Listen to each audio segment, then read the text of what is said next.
O resultado desse trabalho contribui inclusive com o financiamento para a soja e na pecuária nesses biomas. O estudo é da TNC, The Nature Conservancy Brasil, e avaliou aí diferentes estratégias de agricultura sustentável, os benefícios do carbono e os mecanismos de monetização de carbono para identificar quais que são as opções mais promissoras para essas regiões. Vamos entender melhor sobre esse assunto com Rodrigo Spuri, que é diretor de conservação da TNC Brasil. Rodrigo, primeiramente, boa tarde, seja muito bem-vindo ao Planeta Campo. Boa tarde, Sara. Obrigado pelo convite. É um prazer estar aqui com vocês. A gente que agradece. Agora conta pra mim, explica um pouquinho, né, sobre esse estudo, como que ele nasceu, em que fase que ele tá, dá um panorama geral aí para o nosso público. Não, perfeito. Bom, o setor do agronegócio, Sara, ele oferece uma das maiores oportunidades para o Brasil na redução de emissões e absorção de gás de efeito estufa, por uma combinação de fatores que inclui desde redução de desmatamento, restauração de vegetação nativa e implementação de práticas de agricultura regenerativa.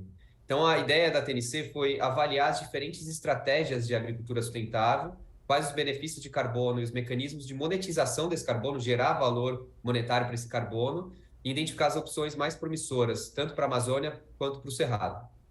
Então tá, o estudo ele apontou, né, que evitar o desmatamento se mostrou um melhor custo-benefício, inclusive para reduzir as emissões em larga escala, né? Mas aí, quando o cenário já é de uma área desmatada, por exemplo, o reflorestamento ele acaba sendo uma boa opção. Qual que é o impacto que ele pode gerar, Rodrigo? Não, sem dúvida. Quando você olha uma área de vegetação nativa, uma área de floresta, ela obviamente contém mais carbono, Uhum. e por isso que é uma das opções mais promissoras em termos de gerar créditos de carbono e esse carbono ser monetizável. Existem já metodologias muito simples, de mensuração, para criação de projetos relacionados à redução de desmatamento.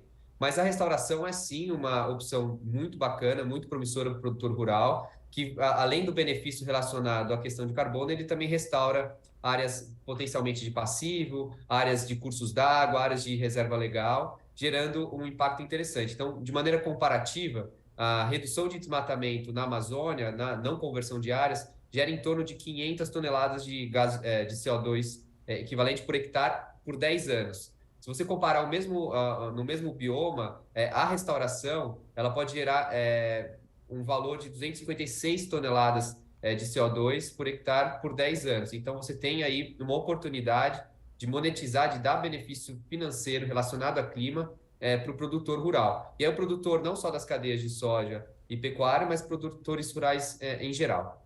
Muito bom. Agora, em linha com o que você estava explicando no início, esse estudo ele traz, inclusive, algumas recomendações, né, de esforços para acelerar o investimento e também a implementação de estratégias para uma agricultura regenerativa com benefícios climáticos.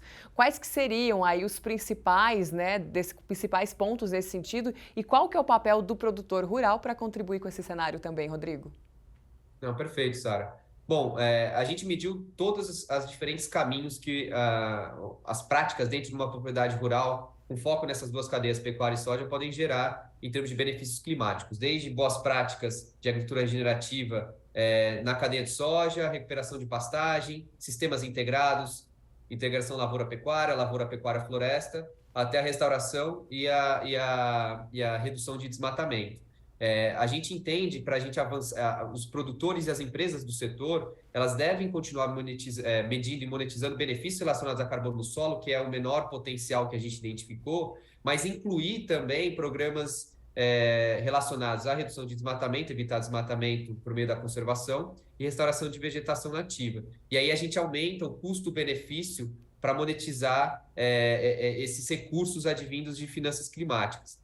Então, existem ainda desafios metodológicos do ponto de vista de monitorar o carbono no solo, e é por isso que o custo-benefício do tema de implementação para projetos de carbono é um pouco mais desafiador, mas a gente entende que os produtores devem avançar. E aí também, numa perspectiva saindo da porteira e olhando para o território, olhando para as paisagens, mais foco em iniciativas agrícolas, né, dentro de programas climáticos. Então, olhando o programa climático, política climática do Brasil, dos estados, a gente tem trabalhado no Pará e no Mato Grosso, que tem avançado em políticas climáticas de uma maneira bastante relevante, e apoiar e recompensar projetos que encorajem a conversão evitada de vegetação nativa, ou seja, remunerar o produtor pela conservação, mas também apoiem e fomentem a expansão da agricultura regenerativa em pastagens, intensificação sustentável da pecuária, além, claro, de trazer um maior esforço para a criação de projetos de carbono, que a gente chama de projetos de carbono agrupados. Ou seja, você pega uma quantidade de produtores dentro de um território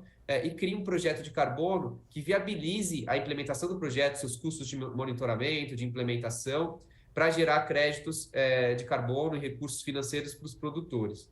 A gente tem aí uma ideia no Cerrado, por exemplo, de que uma quantidade de 5.000 hectares de vegetação nativa dentro de um pool de produtores, de um grupo de produtores, já torna viável um projeto de carbono. E aí, por fim, a gente entende que, olhando também outros benefícios, co-benefícios relacionados à restauração de vegetação nativa, a gente entende que ela deve ser expandida, porque faz com que a restauração e a cadeia da restauração seja cada vez mais economicamente viável, e o investimento inicial necessário para a restauração pode ser advindo do financiamento climático, né? Então, do próprio mercado de carbono ou financiamento climático de países. Maravilha, muito bom. Obrigada aí pela participação, Rodrigo da TNC Brasil, e até mais. Obrigado, Sara. Um abraço. Outro para você. Planeta Campo. Patrocínio JBS. Alimentar a mudança é o nosso compromisso. UPL, apoiador oficial na América do Sul da Copa do Mundo da FIFA no Catar. Apoio SLC Agrícola, produzindo com eficiência e sustentabilidade.